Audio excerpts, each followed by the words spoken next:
রহিম সাহেব এবং ফাতেমা বেগম এক সাধারণ মধ্যবিত্ত দম্পতি তাদের ৩ সন্তানকে ঘিরে বুনতেন অগণিত স্বপ্ন।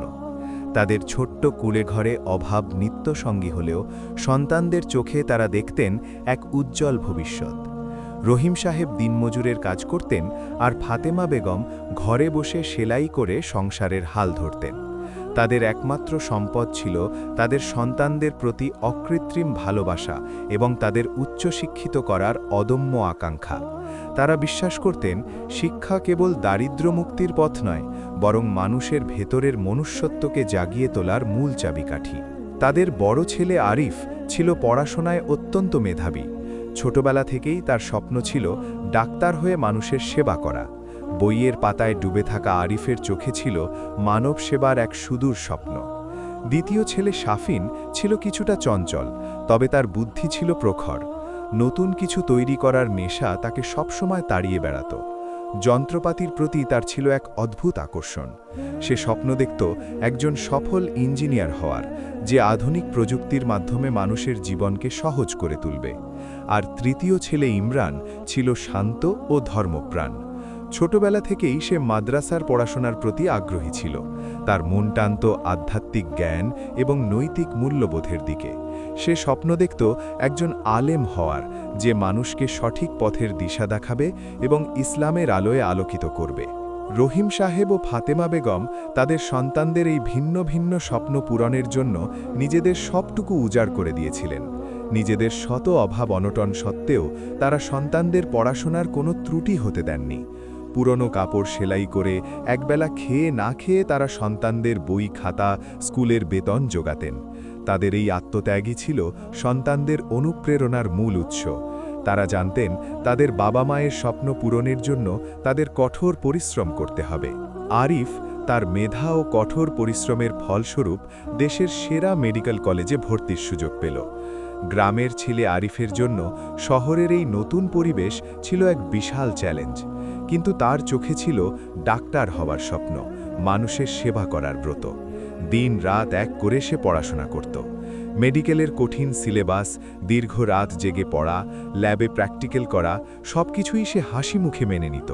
তার সহপাঠীরা যখন আড্ডা দিত, সে তখন বইয়ের পাতায় মুখ গুজে থাকত। তার একমাত্র লক্ষ্য ছিল একজন ভালো ডাক্তার হওয়া। ৫ বছরের দীর্ঘ মেডিকেল জীবন শেষে আরিফ একজন সফল ডাক্তার হিসেবে কর্মজীবন শুরু করল। তার ব্যস্ততা বাড়তে লাগল। সকাল থেকে রাত পর্যন্ত হাসপাতালে রোগীদের সেবা করা, অপারেশন করা, কনফারেন্সে যোগ দেওয়া, এসবের মধ্যেই তার জীবন সীমাবদ্ধ হয়ে পড়ল। তার খ্যাতি বাড়তে লাগল, অর্থ সম্পদও আসতে লাগল। কিন্তু এই ব্যস্ততার ভিড়ে সে যেন নিজের পরিবারের থেকে কিছুটা দূরে সরে যেতে লাগল। বাবা মায়ের সাথে তার দেখা হতো কালে ভদ্রে, তাও ফোন বা ভিডিও কলের মাধ্যমে। শাফিন আরিফোর দেখাদেখি ইঞ্জিনিয়ারিং বিশ্ববিদ্যালয়ে ভর্তির সুযোগ পেল। তার সৃজনশীল মন এবং প্রযুক্তির প্রতি ভালোবাসা তাকে এই পথে নিয়ে এসেছিল। বিশ্ববিদ্যালয়ে এসে সে নতুন নতুন আবিষ্কারের নেশায় মত্ত হয়ে উঠল। রোবোটিক্স, কৃত্রিম বুদ্ধিমত্তা, সফটওয়্যার ডেভেলপমেন্ট, সব কিছুতেই তার ছিল অবাধ বিচরণ। সে স্বপ্ন দেখত এমন কিছু তৈরি করার যা বিশ্বকে বদলে দেবে। তার প্রখর বুদ্ধি এবং সমস্যা সমাধানের ক্ষমতা তাকে দ্রুতই একজন সফল ইঞ্জিনিয়ার হিসেবে প্রতিষ্ঠিত করল। একটি মাল্টিন্যাশনাল কোম্পানিতে মোটা বেতনে তার চাকরি হল। বিলাসবহুল জীবনযাপন, দামি গাড়ি, আধুনিক ফ্ল্যাট, সবকিছুই তার হাতের মুঠোয় চলে এলো। শাফিন আধুনিকতার পূজারী ছিল। তার কাছে সময় মানেই অর্থ। তাই বাবা মায়ের সাথে দেখা করার জন্য তার হাতে খুব বেশি সময় থাকত না। সে ভাবত আর্থিক সহায়তা দিয়েই সে তার দায়িত্ব পালন করছে। বাবা মায়ের কোনো প্রয়োজন হলে সে টাকা পাঠাত, কিন্তু তাদের পাশে গিয়ে দাঁড়ানোর সুযোগ তার খুব কমই হতো। ইমরান সবার ছোট, তার পথ ছিল সম্পূর্ণ ভিন্ন। সে বেছে নিয়েছিল মাদ্রাসার জীবন। ধর্মীয় জ্ঞান অর্জন এবং ইসলামের আলোয় নিজেকে আলোকিত করাই ছিল তার জীবনের লক্ষ্য। মাদ্রাসার কঠোর নিয়মকানুন, আরবি ভাষা শিক্ষা, হাদিস ও কুরআনের গভীর অধ্যয়ন, সবকিছুই সে অত্যন্ত নিষ্ঠার সাথে পালন করত। তার বিনয়ী স্বভাব এবং নৈতিক মূল্যবোধ তাকে সবার কাছে প্রিয় করে তুলেছিল। সে কেবল কিতাবি জ্ঞান অর্জন করেনি, বরং তা নিজের জীবনেও প্রয়োগ করত। তার জীবন ছিল সাদামাটা, বাহুল্যবর্জিত। আলেম হিসেবে সমাজে তার পরিচিতি বাড়তে লাগল।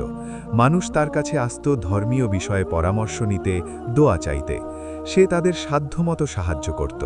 তার আয় ছিল সীমিত, কিন্তু তার মন ছিল উদার। সে বিশ্বাস করত মানুষের সেবা করাই হল আল্লাহর সেবা। বাবা মায়ের প্রতি তার ছিল অগাধ শ্রদ্ধা ও ভালোবাসা। সে নিয়মিত তাদের খোঁজ খবর নিত, তাদের পাশে গিয়ে বসত, তাদের সাথে গল্প করত। তার কাছে বাবা মায়ের সান্নিধ্য ছিল অমূল্য। সময় গড়িয়ে চলল। রহিম সাহেব ও ফাতেমা বেগম বার্ধক্যে উপনীত হলেন। তাদের শরীর দুর্বল হতে শুরু করল, রোগ ব্যাধি বাসা বাঁধতে লাগল। একসময় ফাতেমা বেগম গুরুতর অসুস্থ হয়ে পড়লেন। তার শ্বাসকষ্ট শুরু হলো, শরীর নিস্তেজ হয়ে এলো। রহিম সাহেব দিশাহারা হয়ে পড়লেন। তাদের সঞ্চয় বলতে কিছুই ছিল না। সন্তানদের উচ্চশিক্ষার পেছনেই তাদের সবটুকু ব্যয় হয়ে গিয়েছিল। এখন স্ত্রীর চিকিৎসার জন্য অর্থের প্রয়োজন, কিন্তু তাদের হাতে কোনো টাকা নেই। রহিম সাহেব 3 ছেলের কাছেই খবর পাঠালেন। আরিফ, শাফিন এবং ইমরান 3 ভাই খবর পেয়ে ছুটে এলো। মায়ের অসুস্থতা তাদের সবার মনেই গভীর দাগ কাটল, কিন্তু তাদের প্রতিক্রিয়া ছিল ভিন্ন ভিন্ন। আরিফ তার ডাক্তারি জ্ঞান দিয়ে মায়ের রোগ নির্ণয় করার চেষ্টা করল। সে বলল, মা, তোমার অবস্থা ভালো নয়। তোমাকে দ্রুত শহরের বড় হাসপাতালে ভর্তি করতে হবে। আমি আমার পরিচিত সেরা ডাক্তারদের সাথে কথা বলবো। শাফিন তার আধুনিক চিন্তাভাবনা নিয়ে হাজির হলো। সে বলল, বাবা, মায়ের জন্য সেরা চিকিৎসা দরকার। আমি হাসপাতালের সব খরচ দেব। প্রয়োজনে বিদেশ থেকে ডাক্তার আনানোর ব্যবস্থা করব। ইমরান শুধু নীরবে মায়ের পাশে বসেছিল। তার চোখে ছিল জল, মুখে ছিল দোয়া। সে মায়ের হাত ধরে বলল, মা, আল্লাহ তোমাকে সুস্থ করে দিন। তুমি চিন্তা করো না, আমরা সবাই তোমার পাশে আছি। মায়ের চিকিৎসার জন্য অনেক অর্থের প্রয়োজন হলো। আরিফ তার পরিচিত ডাক্তারদের সাথে কথা বলে মায়ের জন্য সেরা চিকিৎসার ব্যবস্থা করল। সে নিজের পকেট থেকে মোটা অঙ্কের টাকা দিল। শাফিনও পিছিয়ে রইল না। সে হাসপাতালের সব বিল পরিশোধ করল এবং মায়ের আরামের জন্য একটি এসি রুমের ব্যবস্থা করল। কিন্তু তাদের দুজনেরই সময় ছিল সীমিত। আরিফকে তার হাসপাতালের ডিউটি সামলাতে হতো, শাফিনকে তার অফিসের কাজ। তারা মায়ের পাশে বেশি সময় থাকতে পারত না। তারা ভাবত আর্থিক সহায়তা এবং সেরা চিকিৎসার ব্যবস্থা করাই হলো তাদের দায়িত্ব। ইমরান, যার আর্থিক সামর্থ্য ছিল সবচেয়ে কম, সে মায়ের পাশে সার্বক্ষণিক থাকার সিদ্ধান্ত নিল। সে নিজের হাতে মায়ের সেবা করত। মায়ের ওষুধ খাওয়ানো, শরীর মুছে দেওয়া, চুল আঁচড়ে দেওয়া, এমনকি মায়ের প্রস্রাব পায়খানা পরিষ্কার করা, সব কিছুই সে হাসি মুখে করত।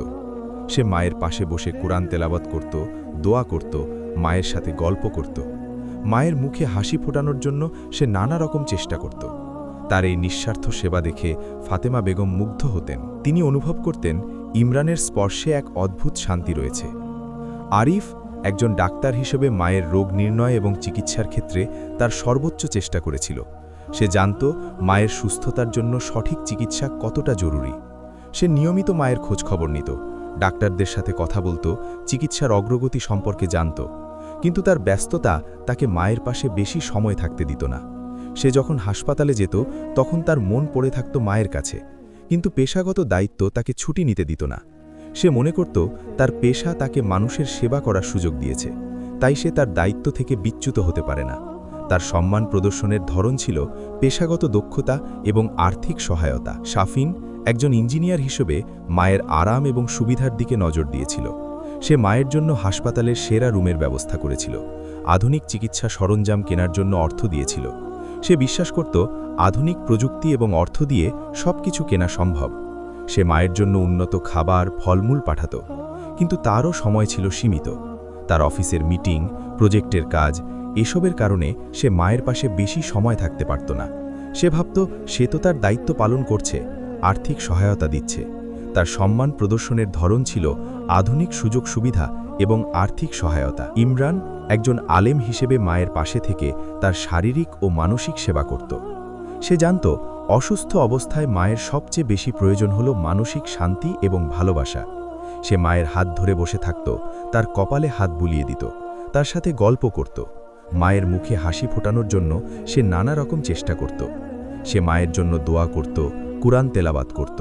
তার এই নিঃস্বার্থ সেবা দেখে ফাতেমা বেগম মনে মনে বলতেন, আমার ইমরানই আমার সবচেয়ে বড় সম্পদ। ইমরানের আর্থিক সামর্থ্য কম হলেও তার আন্তরিকতা এবং ভালোবাসার কোনো কমতি ছিল না। সে তার সময় এবং শ্রমের সর্বোচ্চ ব্যবহার করত মায়ের সেবায়। তার সম্মান প্রদর্শনের ধরন ছিল নিঃস্বার্থ সেবা, ভালোবাসা এবং মানসিক সমর্থন। দীর্ঘদিন চিকিৎসার পর ফাতেমা বেগম ধীরে ধীরে সুস্থ হয়ে উঠলেন। হাসপাতাল থেকে বাড়ি ফেরার পর তিনি অনুভব করলেন তার 3 ছেলের মধ্যে কে তাকে সবচেয়ে বেশি সম্মান করেছে। আরিফ এবং শাফিন তাকে আর্থিক সহায়তা দিয়েছে, সেরা চিকিৎসার ব্যবস্থা করেছে। কিন্তু ইমরানের সেবা, তার ভালোবাসা, তার পাশে থাকা এসবই তাকে নতুন জীবন দিয়েছে। তিনি বুঝতে পারলেন সম্মান কেবল অর্থ বা পেশাগত সাফল্যের উপর নির্ভর করে না, বরং আন্তরিকতা, সময় এবং ভালোবাসার উপর নির্ভর করে। রহিম সাহেবও তার স্ত্রীর সাথে একমত হলেন। তিনি বললেন, আমাদের 3 ছেলেই তাদের নিজ নিজ ক্ষেত্রে সফল। আরিফ ডাক্তার হয়ে মানুষের সেবা করছে, শাফিন ইঞ্জিনিয়ার হয়ে আধুনিক প্রযুক্তি নিয়ে কাজ করছে। কিন্তু ইমরান, সে আলেম হয়ে যে সেবা আমাদের দিয়েছে, যে ভালোবাসা দিয়েছে, তার কোনো তুলনা হয় না। সে আমাদের পাশে থেকেছে, আমাদের মানসিক শান্তি দিয়েছে। এটাই হলো প্রকৃত সম্মান। গল্পের মূল বার্তাটি স্পষ্ট। শিক্ষা মানুষকে জ্ঞানী করে তোলে, পেশাগত সাফল্য এনে দেয়, কিন্তু পিতামাতার প্রতি প্রকৃত সম্মান আসে হৃদয় থেকে, নিঃস্বার্থ ভালোবাসা থেকে।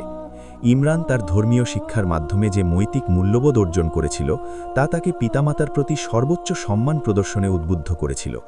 তার শিক্ষা তাকে শিখিয়েছিল পিতামাতার সেবা করা আল্লাহর ইবাদতের সমতুল্য। এই গল্প আমাদের মনে করিয়ে দেয় যে জীবনের ব্যস্ততার মাঝেও আমাদের পিতামাতার প্রতি আমাদের দায়িত্ব ও কর্তব্য ভুলে যাওয়া উচিত নয়। তাদের প্রতি আমাদের ভালোবাসা, সময় এবং আন্তরিকতাই হলো তাদের জন্য সবচেয়ে বড় উপহার।